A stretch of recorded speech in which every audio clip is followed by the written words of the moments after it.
Welcome to Firewire. You're watching Firewire. Welcome to Firewire. You're watching Firewire. Welcome to Firewire. Tonight's special guest. You're watching Firewire. Welcome to Firewire. You're watching Fire. Hey, you finally felt like showing up. Welcome to the Firewire at East Hampton Bowl. Come on in.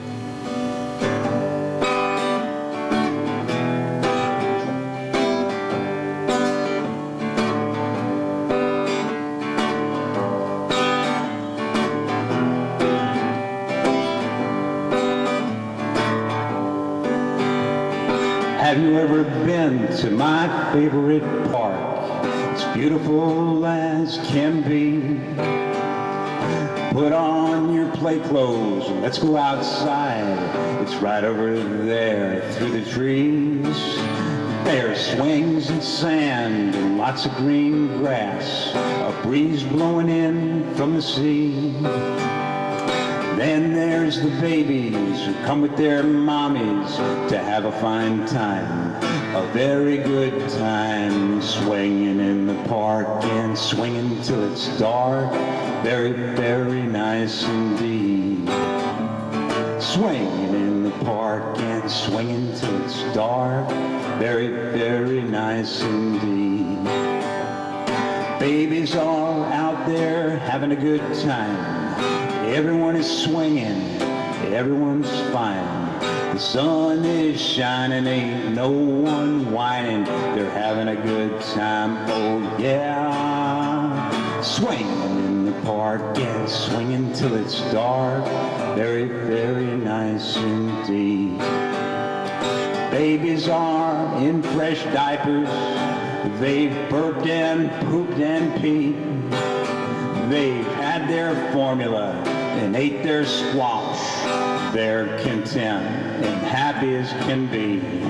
Mommies are talking on a pretty park bench with carriages all in a row. Dogs are barking, birds are flying, but nobody's crying, oh yeah. Swinging in the park and swinging till it's dark. Very, very nice indeed. Baby boy Max, he's swinging so high. Little Jake is shouting with glee. Tiny Willie went catapulting out of his chair, and now he's sitting in the tree. Oh yeah. The air is crisp, the clouds are white, the sky is baby blue. Back and forth those babies go, you know they love to play on a beautiful day. Swinging in the park and swinging till it's dark, very, very nice indeed. Swinging in the park and swinging till it's dark, very, very nice indeed. Have you ever been to my favorite park? Beautiful as can be.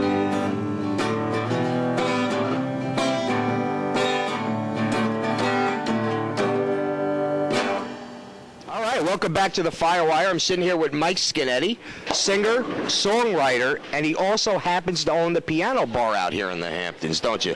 Piano barn. Barn. We sell pianos, not drinks. Barn.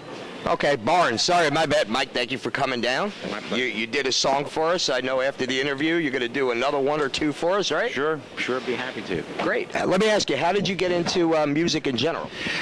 Well, growing up in the 60s, you grew up with an AM radio taped to the front handlebars of your bike, and WABC was on, and it was the countdown, and everyone was on the same page. Everyone listened to the same radio stations. There was country music, there was rock, there was R&B, all on the same AM channel. And just growing up around that was our smartphone, basically, the AM radio. So yeah, it was a big deal. You were immersed in the top 40 countdown. when you were growing up in the 60s and 70s. It changed in the mid-70s when FM came along.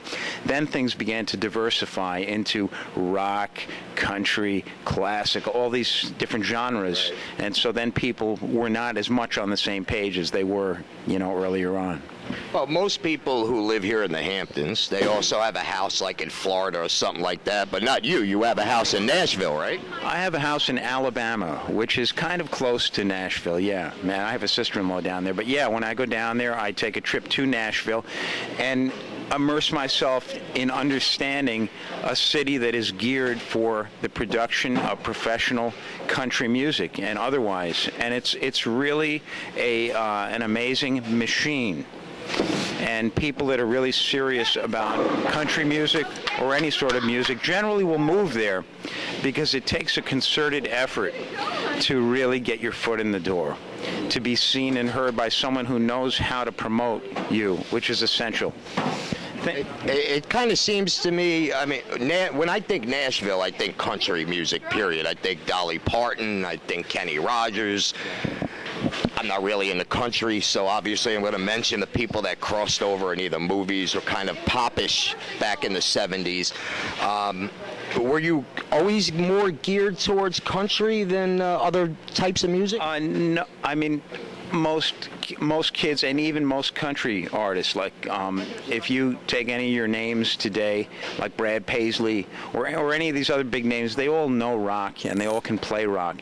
But country music generally appeals to people who like to tell a story while they sing, not just tell about a lifestyle, but really tell a story. And that's the appeal of country music, is it connects to the down-home normal things that we all go through.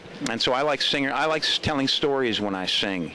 The night they drove Old Dixie down, or the night Hank Williams came to town, or Boy Named Sue, or The Gambler. All those different songs are just great stories.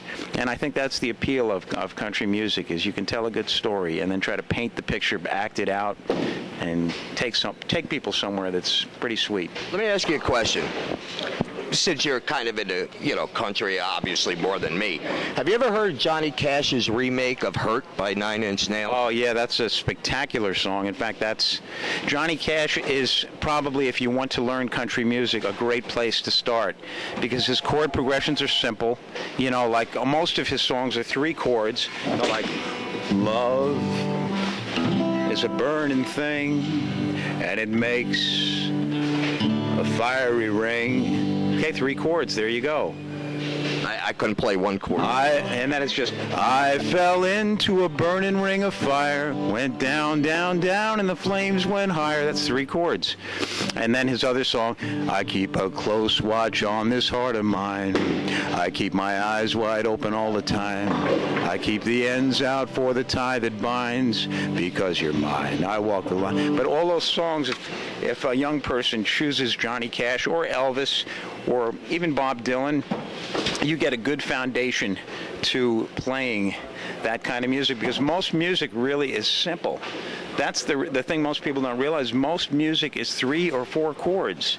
Once you understand those 3 chords and you can recognize them in a song, you have the whole palette of music at your disposal, and it's fun. The reason why, I had asked about that particular song is I'm a product of 80s hair metal. I'm a product of kind of that rock and roll scene.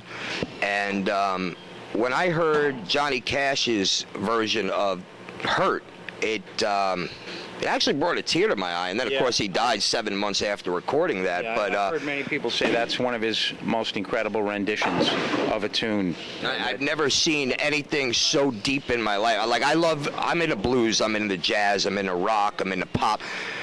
The only other song that ever touched me deep down like that was Gary Moore when he played Still Got the Blues, when he left Asia and he did Still Got the Blues. Those were the only 2 songs that touched me. But it really, going back to what I was saying, when Johnny Cash did that remake, it really gave me a newfound respect for country than what I had previous. Well, I mean, all music really is, it's a painting. It's a painting made with sound. And whether it's country, rock, or anything, It's all the same ingredients. It's just the seasoning is different. Country music may have a certain rhythm that may vary from rock. It may incorporate a southern accent on purpose. A lot of those guys ham it up. They put on that accent. That's their image. Johnny Cash purposely created a very deep voice, and he stuck to it in all his songs. He could have gone higher. He could have been a Bee Gee if he wanted. You know, the Bee Gees chose that high falsetto, but to be an artist, you really have to establish your look, your style. Just like Leroy Neiman, his paintings, you always know it's his, or Picasso. Music too, there's a lot of smart decisions people make. Even the name of the artist is really important. If you don't have the right name, you've got to change it if you want to get out there.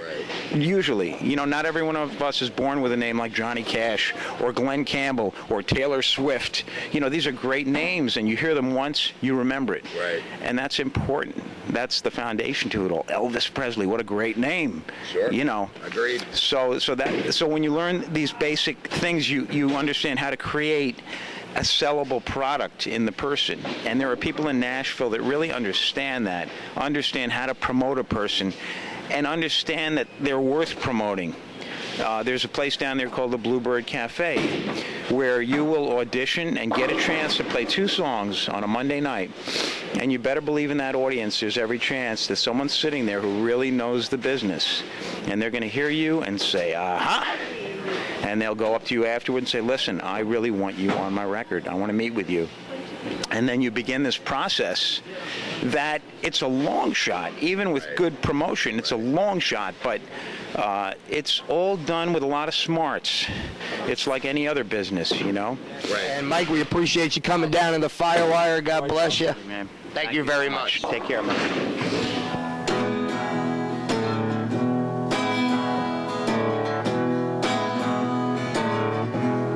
I got my car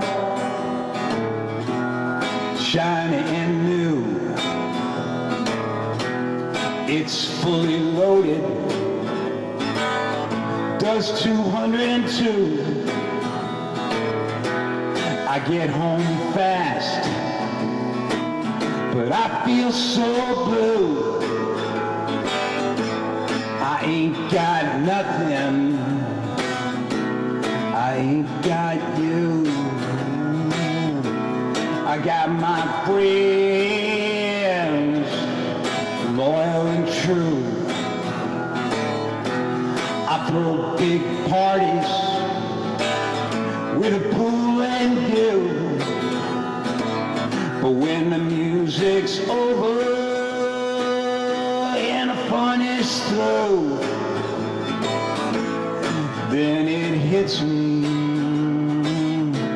I ain't got you.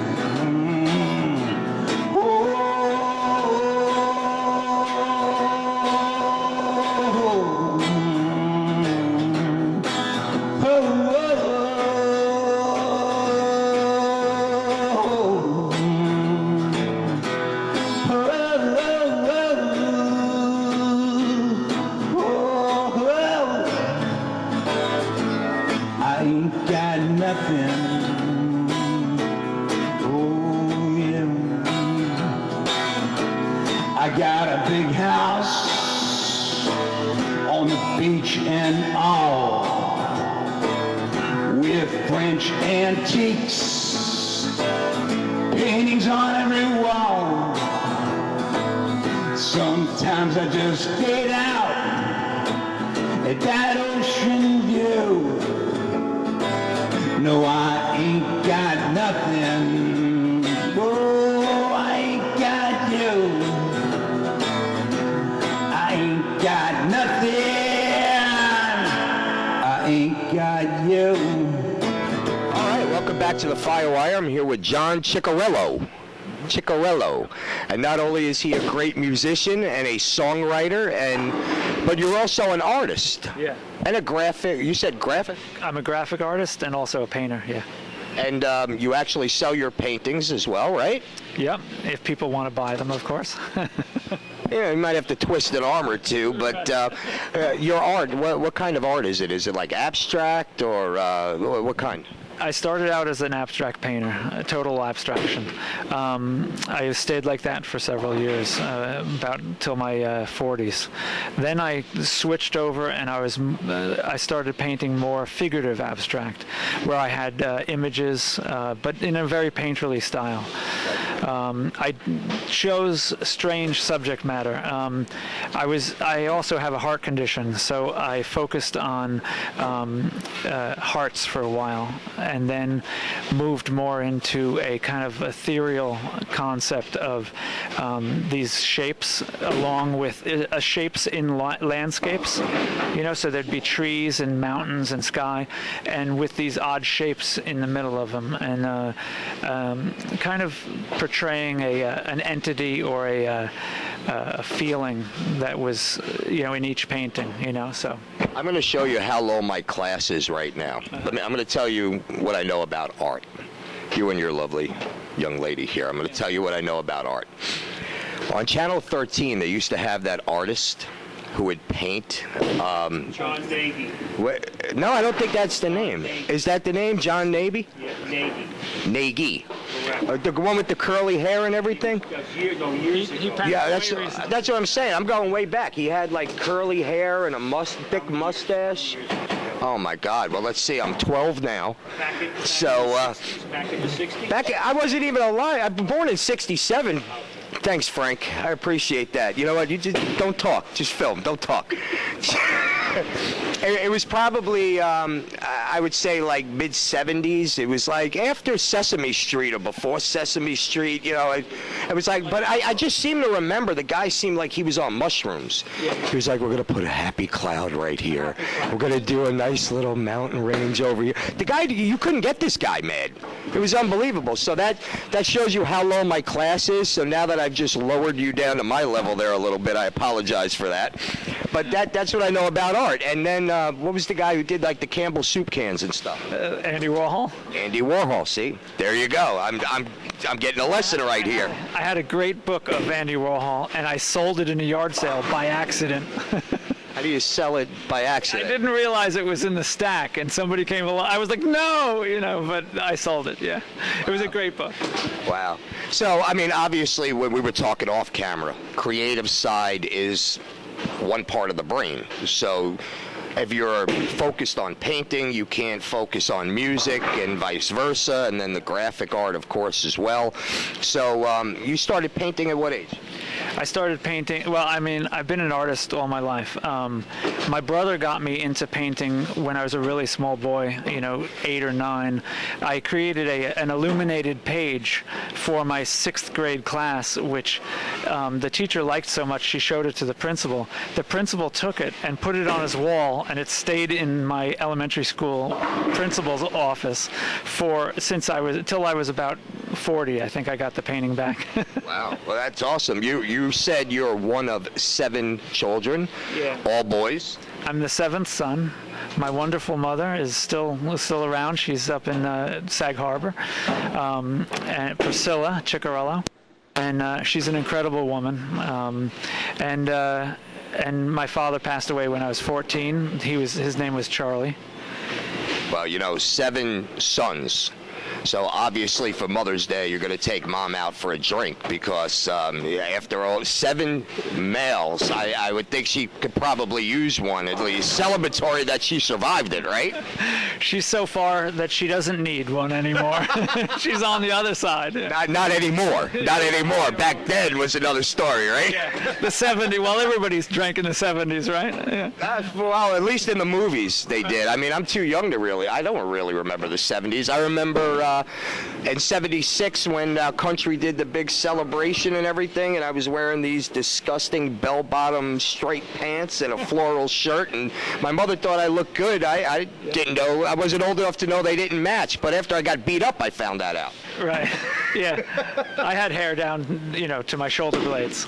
There you go. Nice, gorgeous brown hair, back then. In the '80s, I had hair down to really my belt line. It was sickening. It used to take me 4 hours to blow it and Aquanet it. Yeah.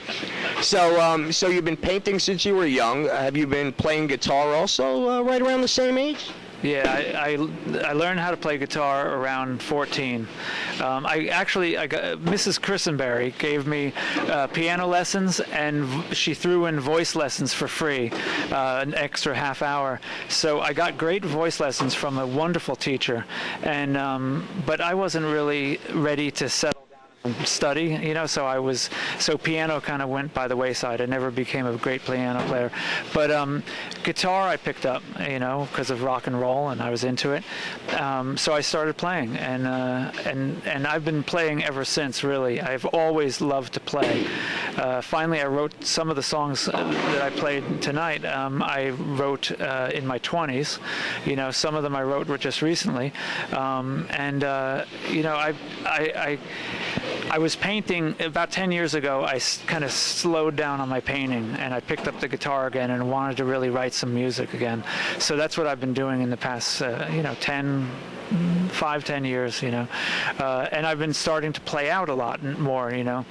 I had a band, me and a bunch of my friends had a band together. It was Cadillac Rescue. We played out live a lot of times, but I really enjoy, you know, writing my own music and playing, you know, on a kind of more intimate level of like open mics and smaller venues, you know. You know, one thing I noticed, honestly, the first, I don't know, probably 3 or 4 bands I was with, we were friends.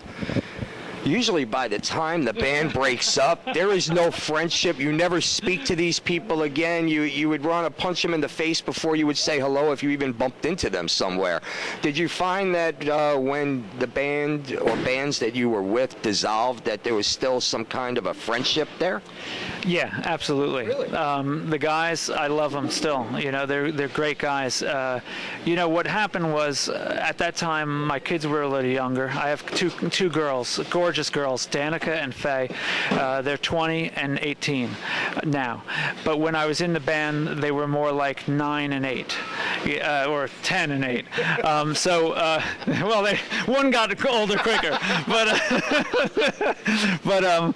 So you know, I didn't have the time to really put into, you know, what John Lennon said. Life is what happens when you're busy making other plans. You know, so I had this band going on and stuff, but I had this family going on and stuff, you know, so sometimes, you know, never the twain shall meet. So, but I enjoyed it. It was great. We played some great music, had some good times, you know.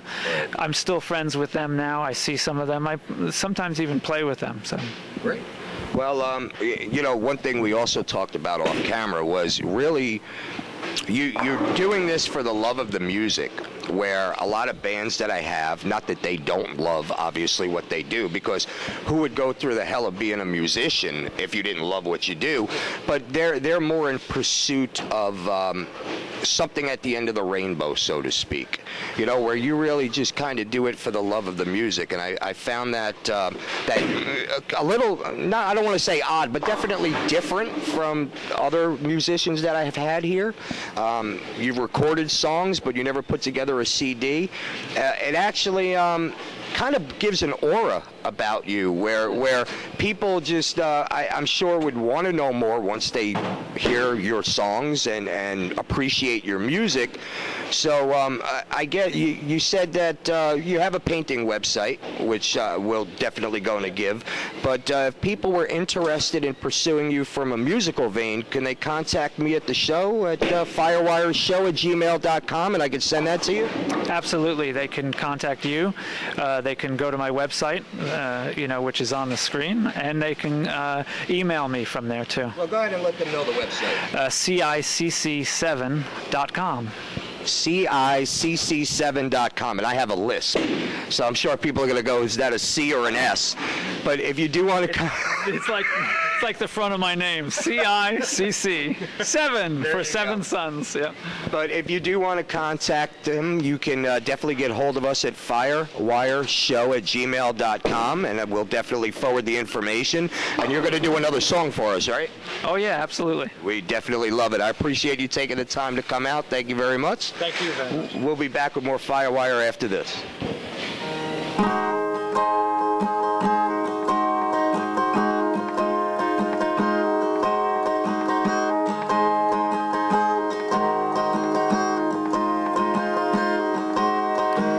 bars, a street, a place, a thought, a feeling that is empty.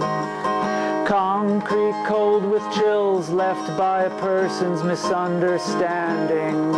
But what's there is not seen, and what's here is not heard on Love Lane.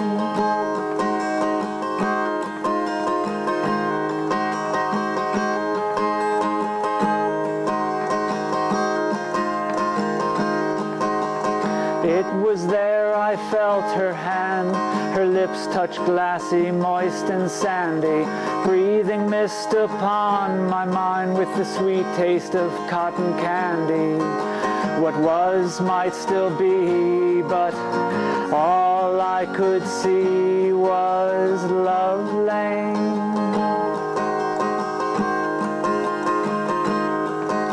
The problem is, I'll tell you, sir, nobody lives on Love Lane.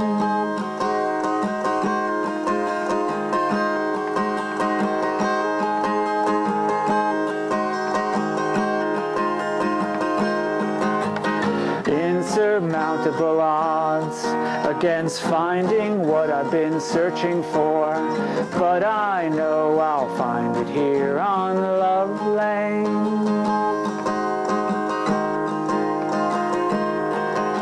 The problem is, I'll tell you, sir, nobody lives on Love Lane.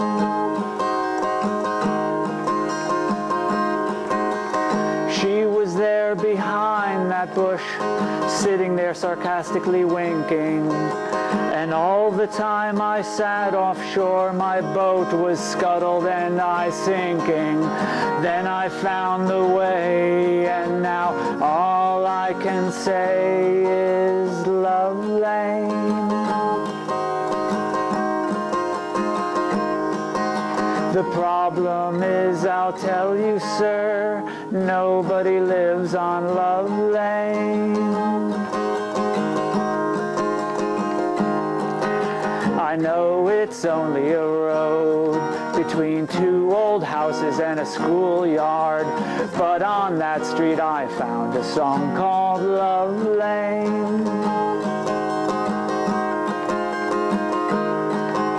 The problem is, I'll tell you, sir, nobody lives on Love Lane.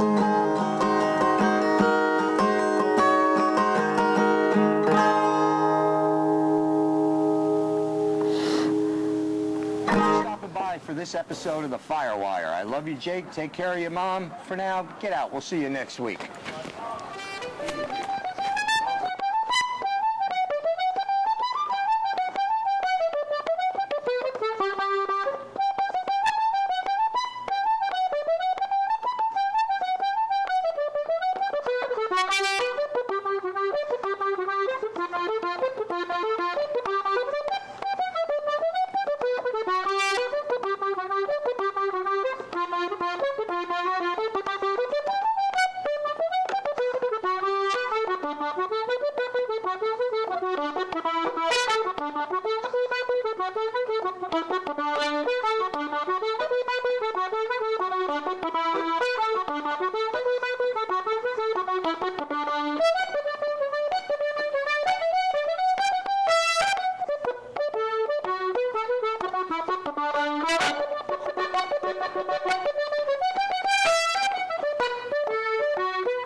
Thank you.